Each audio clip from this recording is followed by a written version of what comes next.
Hello students, in this video I am going to tell you how different hardware parts are coordinating with each other through block diagram of computer system. Through block diagram of computer system. And after that we will discuss the different types of the software, different categories of the software, different classifications of the software. Okay, so now this block diagram, also you can mention that this is a computer organization, right? So here is the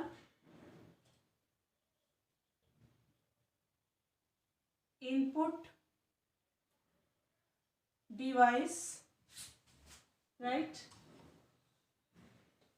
Then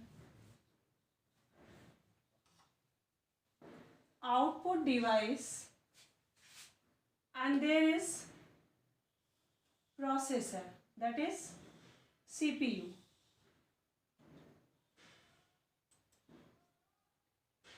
And this is the secondary storage device.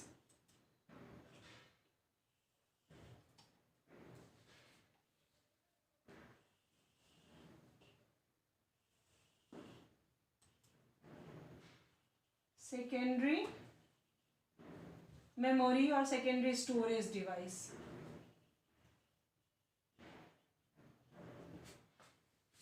Right?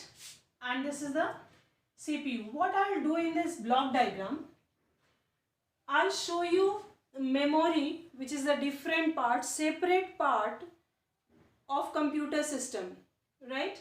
But I'll include the memory with the CPU because physically memory is remaining detached. Physically they are different, but logically they works together. Logically memory is mentioned along with the CPU. Okay, so logically they are together, but physically they are separated. The main part of as in previous video, if you remember, the different parts of the CPU, central processing unit, CU, ALU and registers, right? CU, ALU and registers. Here I'll mention you one more memory I'll introduce for you, that is the cache memory. Okay, cache memory. All of you, as you are familiar with this memory, this cache memory, right, which comes between the processor and main memory, right? If you will draw here the CPU, suppose this is the CPU, here you will find out the cache memory, then memory, and then secondary memory. Okay, if this is CPU, this is the cache memory, this is main memory. As you know that main memory, if memory is mentioned, it is always referred to RAM. Okay, main memory and secondary storage device, right? So you can see that cache memory is in between the memory and the CPU, right? And it is actually placed in between the and play role between the main memory and the processor, right? And from the main memory, information goes to the secondary storage memory, secondary memory. You mention here secondary memory, and this is the main memory that you can mention as RAM. Main memory, right? So here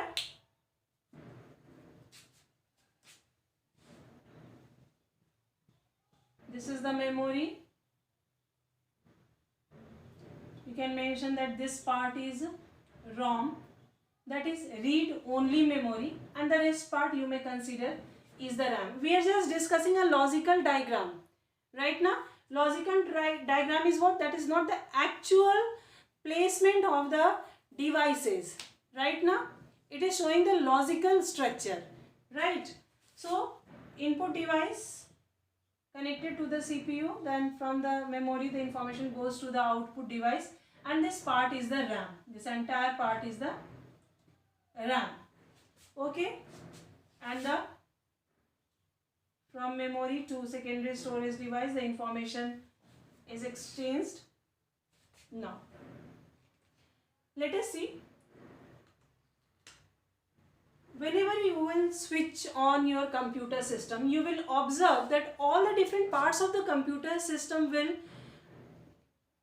if there any light is there, so you will find out that light blinks, okay, light flash. So what happens in this case, whenever you are supplying power, you are switching on the computer system, so power is supplied to the computer system, and all the different parts of the computer system is getting, power is supplied to all the different parts of the computer system and checked whether the different parts are getting the power or not. And that is showing the, if light will flash, means that part is, the device is getting the power, because if power will not be supplied to any of the part of the computer system, that part will not work and computer system will also not work, you may get the error. Right now, so this process is called post. Right, this process is called post, that is power on self test.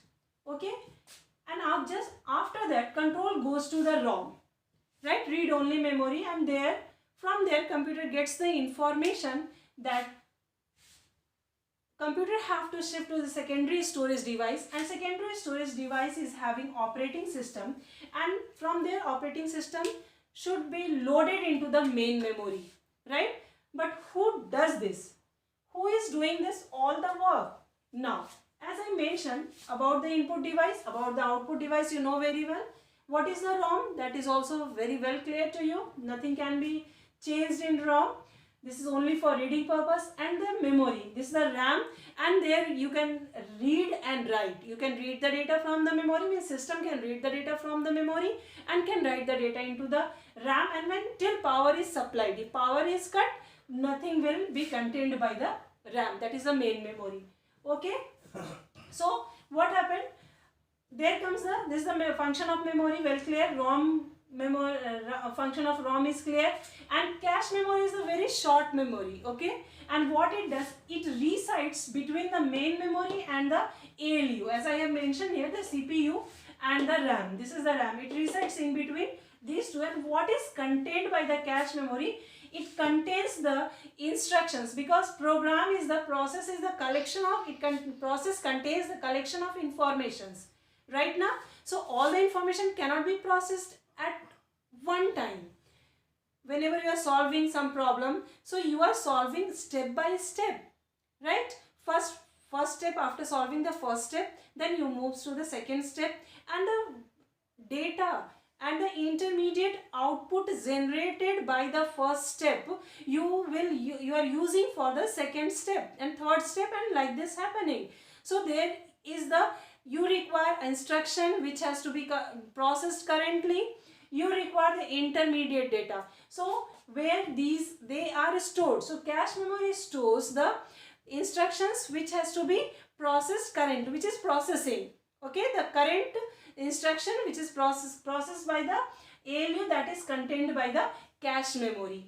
And as I explained you in previous video, that ALU is having registers. Okay, so ALU contains the collection of registers are contained by the ALU, and all the registers have the different work, and in that register, some of the registers are storing the data, and they are storing for very short period of time, and that data is the intermediate data. Okay, that there is a register. So also you note down that registers are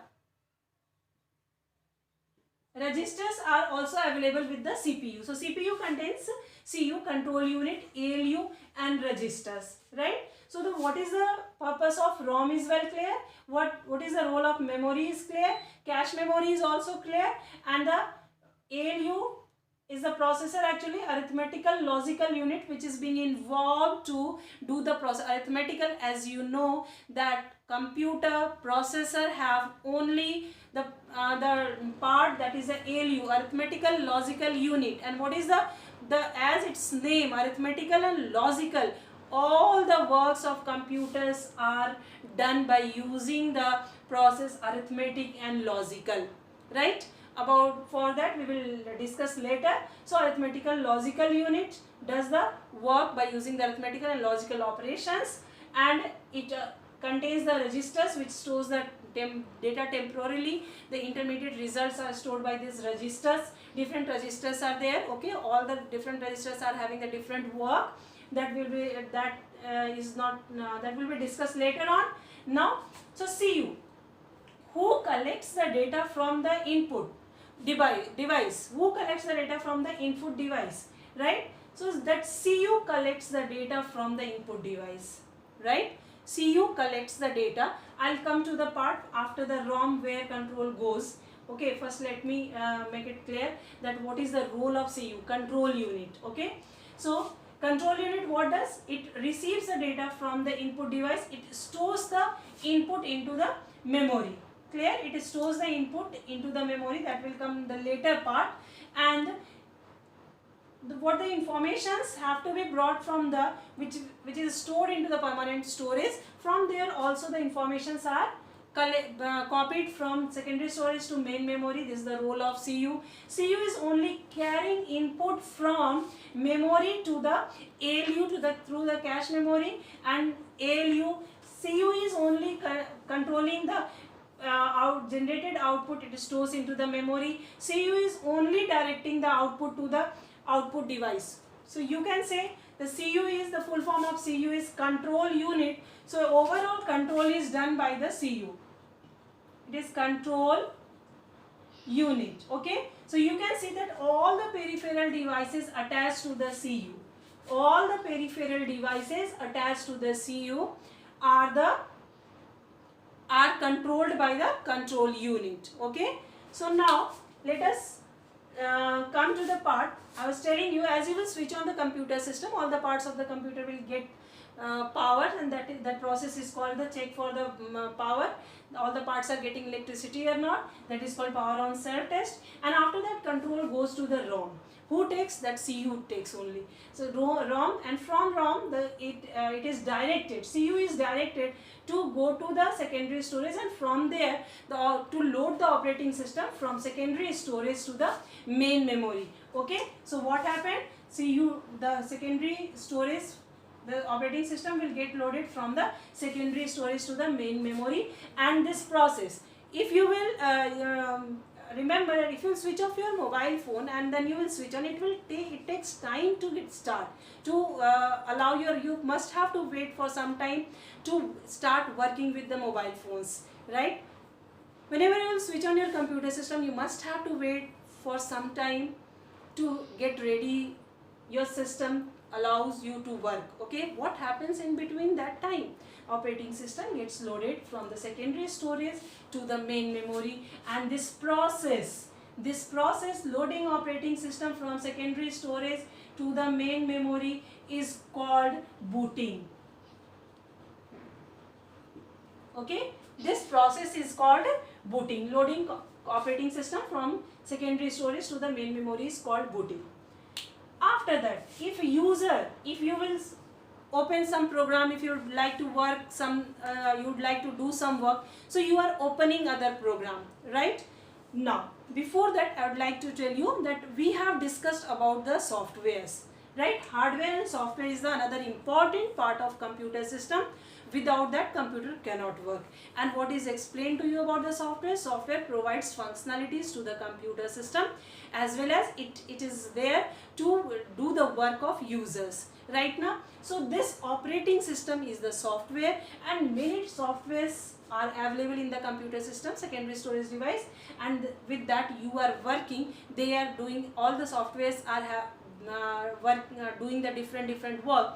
So the operating system, as I told you that we will discuss about the software categories. So operating system comes under the system software, and this is the software which is required, which should be there first in the memory in the computer to start up the computer system. Okay, to provide functionalities to the different parts of the house. CU will know that this input should be collected from the input device and should be stored. That informations, operating system contains the information to handle all the different parts of how the different devices will work. Okay, its name is operating system. So till operating system will not come, CU will not know that how the different parts will work. Okay, and different parts will not know how they have to work. Okay, so now after that, when you will start any work, and that work, so for that work, if any process is required to be there, so process definitely will be stored into the secondary storage. So loading that process, right, and selecting that process, which process is required, that is also the work of control unit program. Okay, program requires input, so input is also stored, collected by the control unit and stored into the memory. Okay, input, so this input resides, and when the output is generated, so output also resides in the memory. So you can see what are the things contained by the memory. Memory is containing operating system, memory contains input device, memory contains output device, and program too, right? And then once the output is generated, then output is directed to the output device. Okay, in between, if user want to save something permanently to the secondary storage device, so that can be saved to the secondary storage device. That is also directed by the CU, and the data can be stored permanently to the secondary storage device. Okay, now one more memory I would like to introduce you. Here is the virtual memory. Virtual memory, yes, you all are very well, this virtual word is very well clear to you, which is not existing in reality. Clear? So what happens, sometimes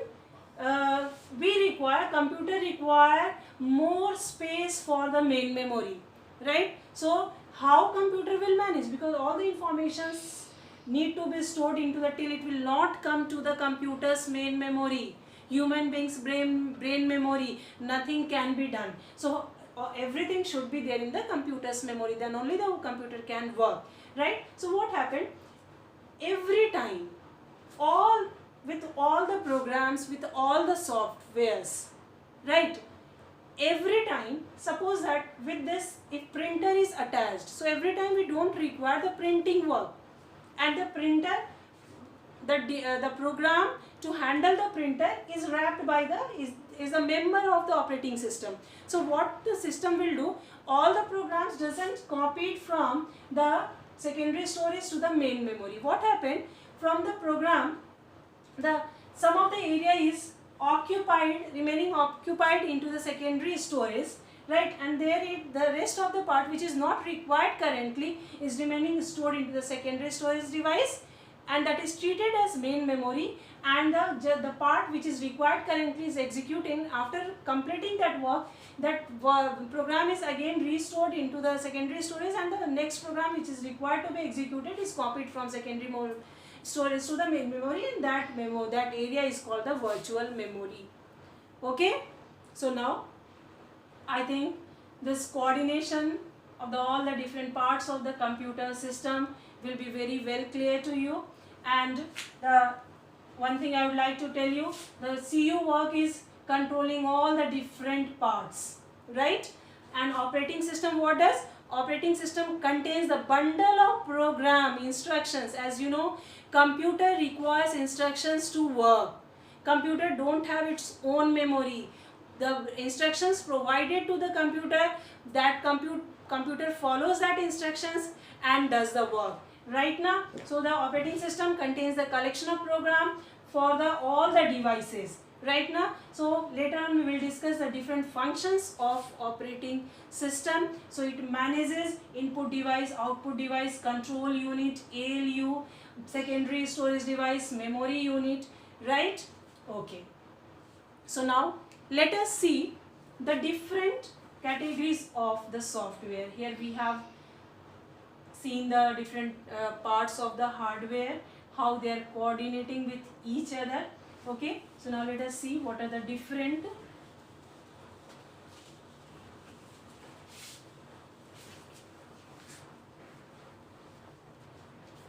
software categories are there.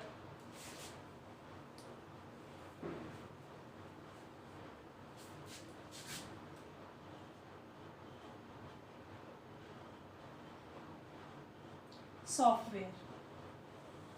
You may find out the different in different books, some of the different categories. Okay, that doesn't matter, any of the way you may mention, right? And later on, as you will complete the programming, you will come to know how you should represent it. So here is the system. Basically, the system software is divided into system software and application software.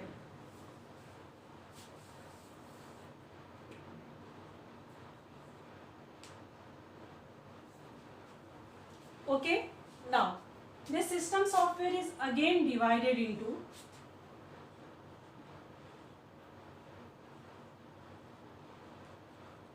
operating system,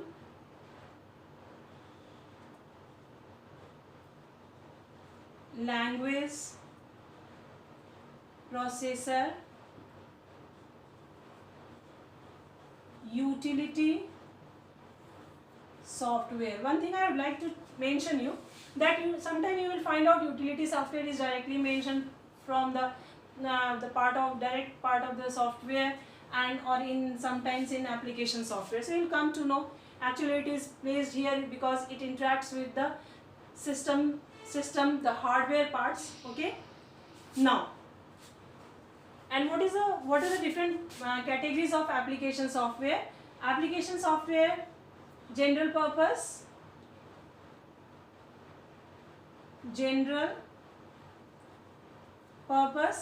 and specific purpose. Okay, general purpose and specific purpose. In application software also you will find the different way the different books you will find out. But as I told you that finally when you will complete your language, then you will come to know where you should which you should mention where. Okay, so now as I told you that computer does not work by computer hardware requires instructions to work. Even to start up, there is in ROM the information is mentioned that how they have to start. They have to get the operating system from first in the memory, then only they can start work. So who gives the instruction that operating system should be loaded? So after the power supply, control directly goes to the ROM, and ROM is directing. So computer works based on the instructions, right? So the software contains the instructions. And what happened, we have variety of different works. We are having the different fields. Computer is involved in doing all the kinds of work.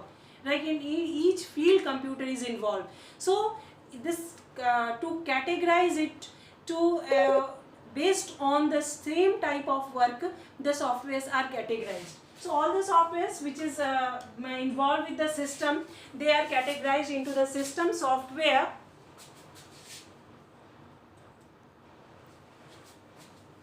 and the operating system, as I mentioned you, what it does, it controls each part of the computer system. It contains the operating system is a bundle of program.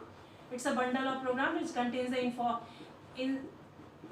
different programs are being there to handle the different parts of the computer system, like input, it manages input device, it manages output device, it manages we will discuss this when we will discuss the different softwares right now. So work of the operating system, right? So how you will define the work of the operating system, the different works of the operating system, as many parts are there, to all the parts it manages. So whenever it is asked from you, write the different functions of operating system, so you can just see all the different parts and write it manages the input device, it manages the output device, it manages the memory unit, it manages the CPU, it manages the secondary storage device. Okay, that is the role of operating system. Now language processor. There is language processor. Nowadays it is mentioned, like here is assembler. Nowadays assembler is not mentioned, but then also I am mentioning here assembler, because here nowadays we are working with the high level languages, which is the English like language. So assembler somewhere is not mentioned. Compiler and interpreter. Okay, so what is the role of assembler? What does it? Converts this, just like if there is two person is there and both are the different language knowing person, right? So there will be and they are not knowing each other's language, so how the communication can be possible? So we can place a person who the person who is knowing both the languages, and then the communication can be established. So one person will speak in their language and the middle person will get that language and convert into the other person's understandable form, so the vice versa communication can be established.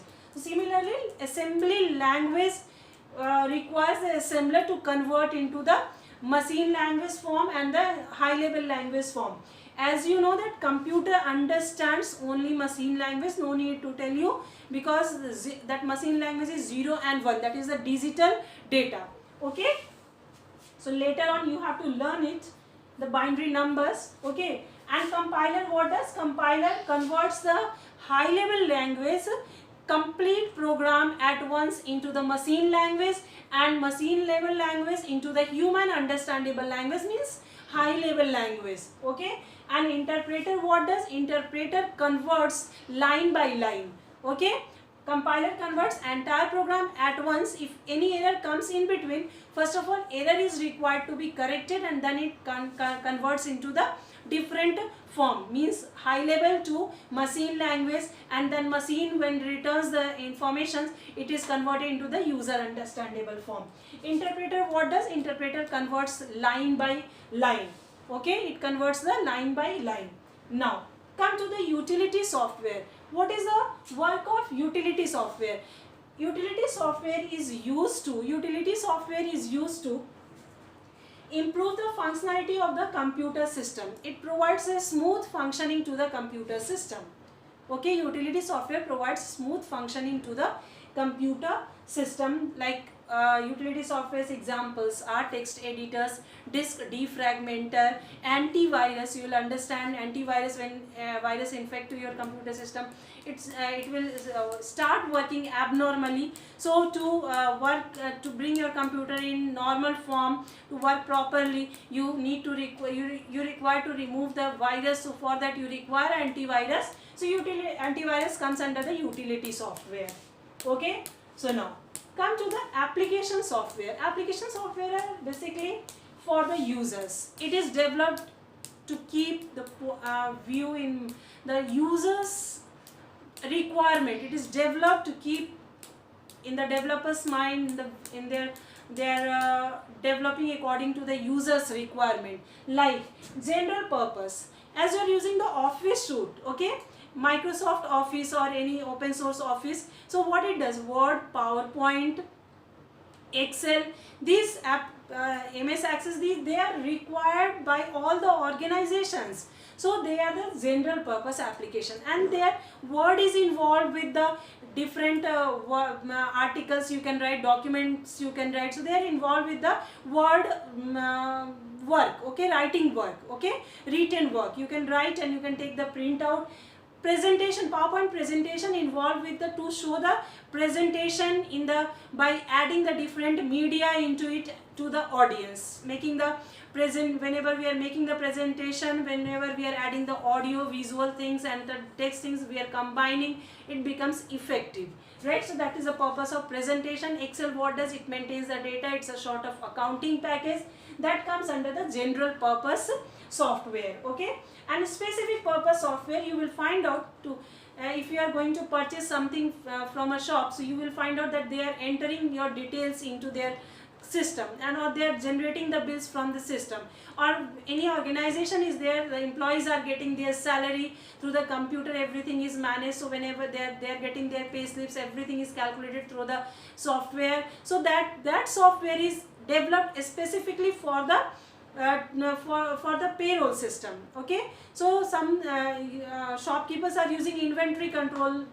type of inventory control software. Hotel is there, if hotel is managing, so they are there is the hotel management software, hotel management type of softwares are required, they require the different software. Bank requires a different software, so bank have the different nature of work. So one software, one field of software cannot be used for the other field, right? So that is the specific purpose of application software right now. So these examples I'll give you through the PowerPoint presentation also, and as I have given you explained you the different types of software. Okay, so now it is very well clear to you, I think. Okay, thank you.